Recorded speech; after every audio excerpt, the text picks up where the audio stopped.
Explorons nos émotions, c'est bon pour l'esprit. Osons la philo avec Christine sur Radio Grand Lac. Bienvenue très chers auditeurs pour cette première chronique philo version 2026. Toujours sur les ondes chaleureuses et réconfortantes de Radio Grand Lac, en DAB+, sur le net, sur le 92.1 FM.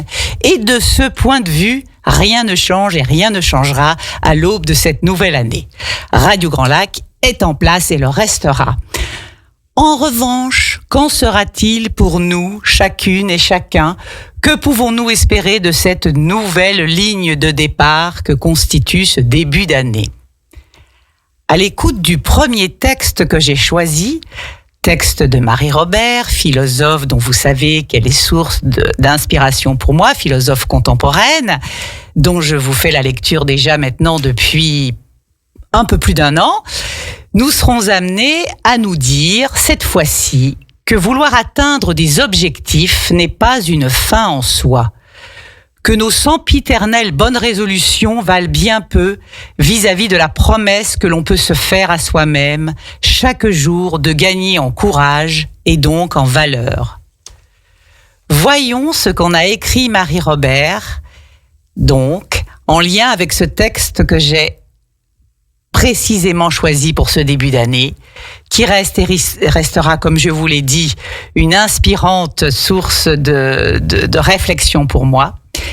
Je vous invite donc à vous installer confortablement, autant que faire se peut, et à écouter le texte qui commence ainsi.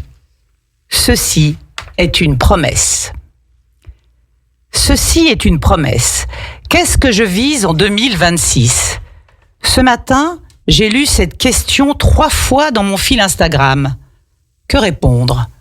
On s'attend à un aveu immense, une ambition démesurée, une vision époustouflante qui justifierait les efforts, les nuits blanches, les renoncements, les remises à zéro. Sans doute que l'idée d'un nouveau départ est réconfortante, salvatrice. Mais en réalité, je crois que je ne peux faire qu'une seule promesse à moi-même, celle de faire de mon mieux.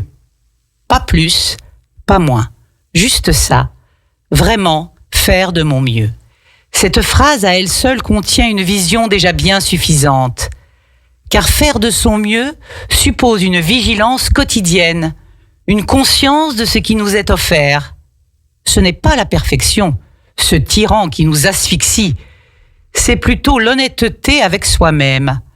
Avons-nous vraiment donné ce que nous pouvions ? Avons-nous épargné les détours, les alibis confortables, les justifications mesquines ?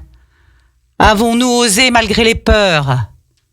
Je vise à aimer sans retenue, à écouter sans juger, à créer sans m'évaluer. Je vise à oser, à tenter, à me tromper noblement. Je vise à honorer chaque instant comme s'il était le dernier, car peut-être l'est-il. À chérir ce qui compte avec une ferveur intacte, sans me lasser. À laisser la beauté m'abreuver et la douleur m'enseigner ce que je dois saisir.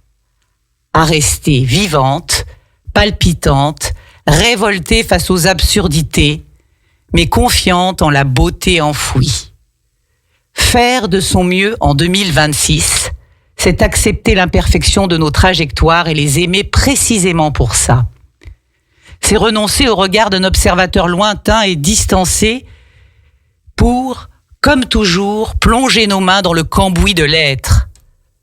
Ce n'est pas un objectif, c'est une posture, une manière de dire chaque matin « Aujourd'hui, je reviens à la seule chose qui m'importe, la sincérité de mes gestes et la profondeur de mes engagements. » Car le plaisir exige la répétition, et qui dit répétition dit victoire sur le temps et victoire sur nos lâchetés.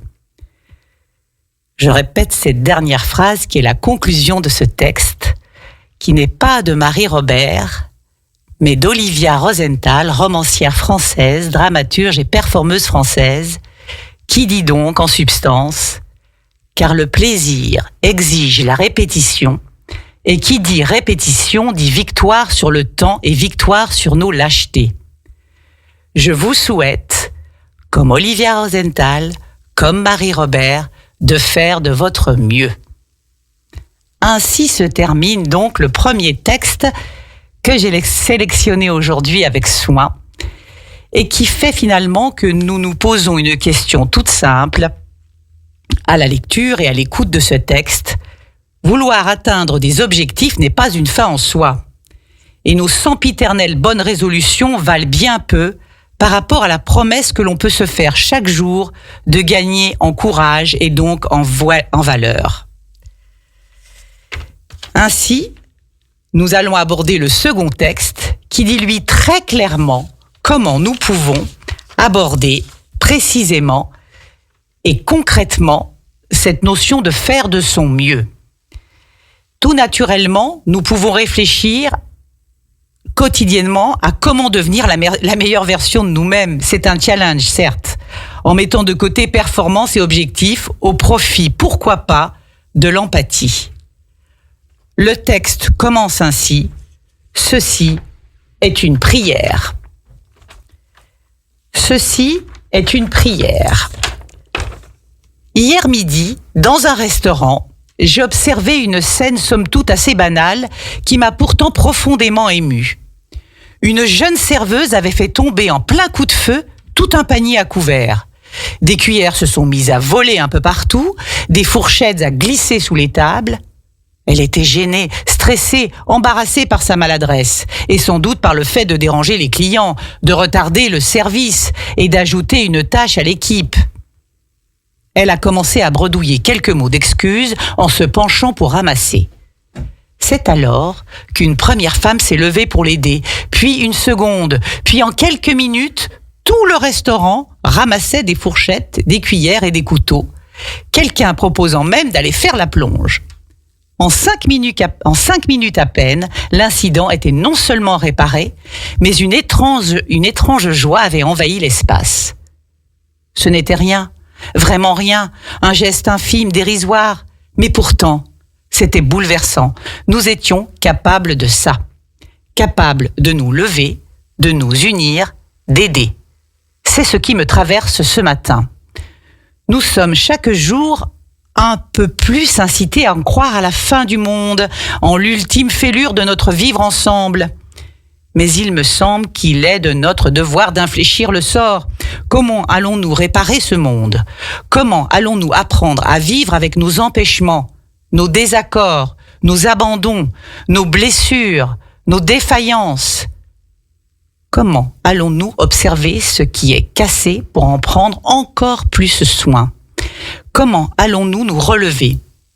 Voilà, je crois, ce qui se joue dans la lueur de ce matin.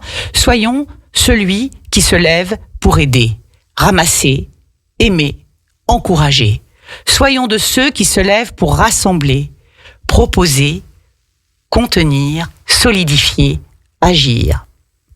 Ce n'est pas une résolution, c'est juste une intention, un regard tourné vers l'horizon. Et comme le dit et comme l'a écrit très bien Albert Camus, chaque génération se croit vouée à refaire le monde. La mienne sait pourtant qu'elle ne le refera pas. Mais sa tâche est peut-être plus grande.